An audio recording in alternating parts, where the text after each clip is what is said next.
아, 저는 이제 애니메이션을 굉장히 오랫동안 만들었고요. 지금은 대학에서 애니메이션을 가르치는 사람을 재직을 하고 있습니다. 그래서 작품은 제 지난 작품이 2005년 정도였는데요. 그때 이제 영화제를 몇 번 돌면서 생각을 했던 게 좀 국제적으로 봤을 때 좀 우리나라 감독들한테 어떤 걸 원할까라는 생각을 좀 하게 됐어요.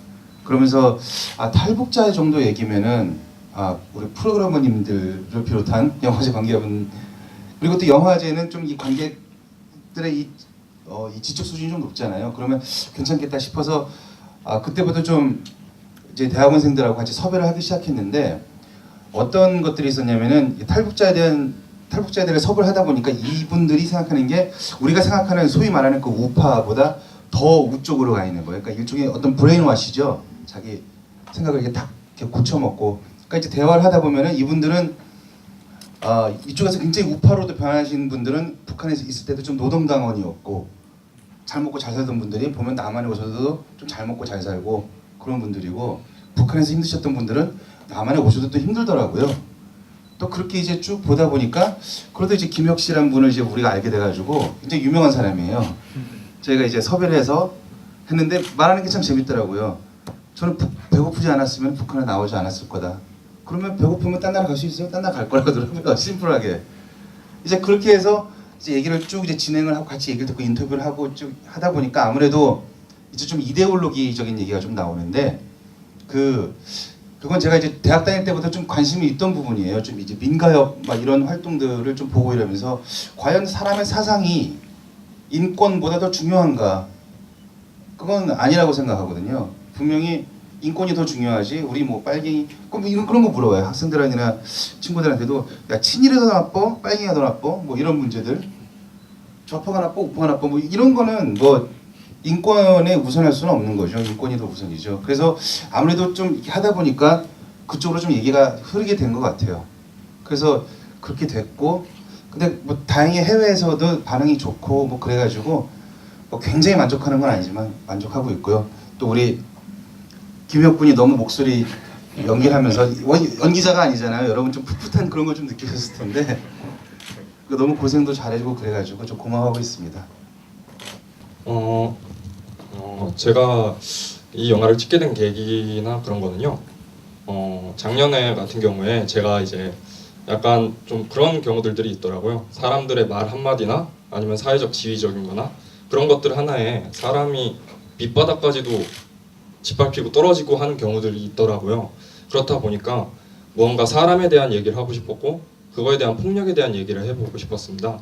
그래가지고 영화를 하는 데에서도 보이지 않는 폭력, 사회적인 폭력, 계급적인 폭력, 물리적인 폭력 그것들이 어느 정도까지 사람에 대한 밑바닥으로 떨어뜨리는지 그리고 그 사람이 다시 살아나고자 할 때 결국 그 사람조차도 꺼내들 수 있는 건 폭력이란 것밖에 없다는 거에 대한 생각을 했거든요.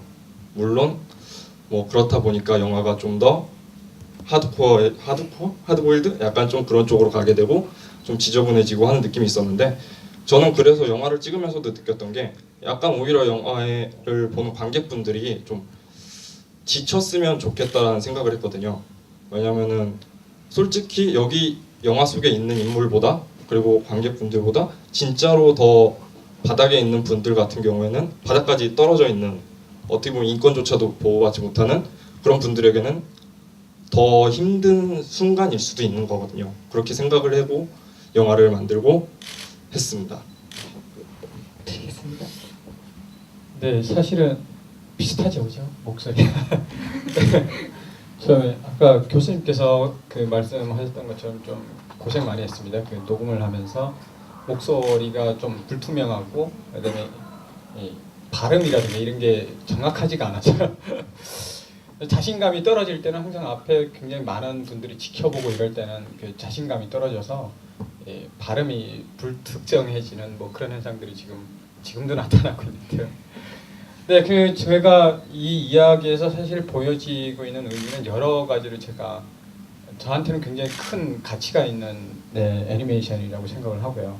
그 내용 중에 보게 되면 이게 다 제가 직접 겪었던 일들이기 때문에 약간의 어떤 뭐 픽션이나 이런 것들이 약간씩 뭐 그림이나 이런 것들이 약간 다른 것을 제외하고는 전부 다 제가 경험한 거고 실제로 또 그런 일들이 일어났었기 때문에 한국 사회에서도 제가 처음에 한국 사회에 와서 정착을 할 때 얼마나 힘들었고 또 아까 같은 그 애니메이션에서 보여줬던 장면들도 저한테는 엄청난 충격을 줬던 일이었고요.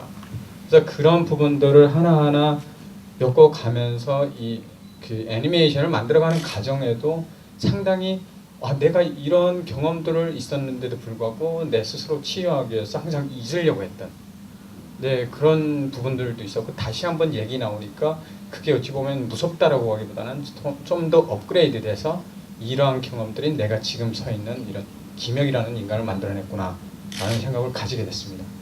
그래서 사실 선생님께서 여기 계시지만 그 애니메이션 하면서 실질적으로 굉장히 여러 스태프분들도 굉장히 많이 계신데 그분들도 굉장히 고생을 많이 해주셨고요.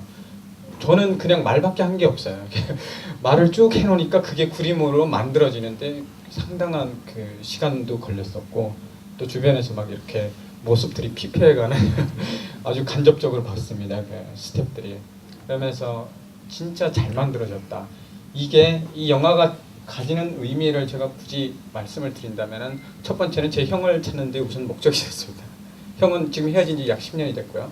만약 이 영화가 국제문화재에 돌아서 거기에서 형이 이걸 간접적으로 보고 저를 찾아오게 된다면 이라는 마음도 있었고요.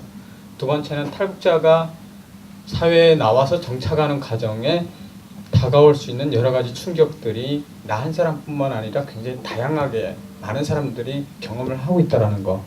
그 다음에 경제적으로 그것도 제가 대학교 때 얘기였어요. 아까 계란 문제도. 제가 매일 일주일에 한 3회 정도가 삶은 계란이 나옵니다. 그래서 삶은 계란이 나오는데 그때마다 가면은 제가 항상 8개에서 9개씩 먹었어요. 너무 좋아했는데 어느 순간 갑자기 이 계란 놓는데 거기에만 1인분에 하나씩 한 명당 1개씩 가져가세요라고 딱 표말이 나오기 시작해요. 그래서 그 이야기 나온 다음에 굉장히 그 사장님이랑 많이 친했었는데도 불구하고 2개 이상은 못 먹겠더라고요. 하여튼 그런 스토리였고요. 사실 경제적으로도 그런 것들이 처음에는 내 스스로가 굉장히 노력을 해도 사회적으로 이렇게 어려운 부분들은 결국 나한테도 똑같이 다가오는구나 라는 걸 체험을 하게 됐던 부분이고요. 이게 모든 탈북자들이 겪는, 물론 다는 아니겠지만 일반적으로 많이 겪는 이야기입니다. 그래서 여러분들이 좀 더 이런 쪽에서 생각을 해주시면은 훨씬 그 영화가 더 마음에 많이 와닿지 않을까. 그래서 끝으로 선생님께서 만들어주신 거 너무 감사드립니다.